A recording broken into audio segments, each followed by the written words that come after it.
আসসালামু আলাইকুম। উঞ্জিলাস ক্রিয়েটিভিটি থেকে আমি উঞ্জিলা। আজকে আমি প্রথম আমার চ্যানেল বা পেজ যেখানেই হোক একটি ভিডিও ছাড়ছি, যেখানে একটি রান্নার ভিডিও, যেটাতে থাকছে ইউনিক একটি ভর্তা, ইলিশ মাছের লেজ ভর্তা। তো শুরুতে আমি 5টি ছোট ছোট ইলিশের লেজ নিয়েছি, সেখানে একটু নুন, মরিচের গুঁড়া, হলুদের গুঁড়া মিক্সড করে নিয়েছি, ভালোভাবে মাখিয়ে নিয়েছি লেজগুলোতে। তো একটি ছোট কড়াইতে অল্প কিছু সরিষার তেল দিয়ে আমি লেজগুলা একে একে ছেড়ে দিয়েছি। তারপর লেজগুলা একটু ভালোভাবে নাড়িয়ে সুন্দর করে এপাশ ওপাশ করে ভেজে নিয়েছি। তো তারপর ভাজা হয়ে গেলে আমি একটি ছোট্ট পাত্রে উঠিয়ে নিচ্ছি সুন্দর করে। তো এর পরের স্টেপ, আমাদের 10-12 কোয়া রসুন ওই তেলের ভিতরে, গরম তেলের ভিতরে ছেড়ে দিতে হবে। আগে থেকে কুচি করে রাখা পেঁয়াজ ও রসুন দুইটা একসাথে ভেজে নিয়ে আমি এটা উঠিয়ে নেব। আমার রসুন আর পেঁয়াজটা ভাজা হয়ে গেছে, এখন আমি সেই লেজের মধ্যে রসুন আর পেঁয়াজটা উঠিয়ে নিব। তারপর 5-6টা শুকনো মরিচ সুন্দর করে লাল লাল করে ভেজে নিতে হবে, যেন এটা খুব সুন্দরভাবে গুঁড়া হয়ে যায়।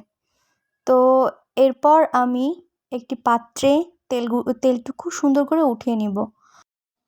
এবার আমি সরাসরি চলে যাব শিলনোড়াতে অথবা পাটাপুতা, যেটাই বলি না কেন। তো তারপর শিলের উপরে আমি খুব সুন্দর করে আগে থেকে ভেজে রাখা পেঁয়াজ, রসুনের কোয়া এবং ইলিশ মাছের লেজগুলা দিয়ে দিব। তো তারপর সুন্দর করে বেটে নিতে হবে, যেন বাটাটা একদম মিহি হয়। এটা চাইলে ব্লেন্ডারও করা যায়, তবে আমি গরিব, আমার ব্লেন্ডার নাই, সো আমি শিলনোড়াতেই বাটাবাটি করব। যাই হোক, এর মধ্যকার যে বড় যে কাঁটাটা আছে, সেই কাঁটাটা আমি উঠিয়ে ফেলে দিয়েছি। তো বড় কাঁটাটি ফেলে দেওয়ার পর আমি আবারও বাটাবাটি করব। তো যাই হোক, রেসিপিটা যদি ভালো লেগে থাকে, তো আপনারা যে যেখান থেকে দেখেন না কেন, একটি করে শেয়ার, কমেন্ট, লাইক করবেন, অবশ্যই করবেন।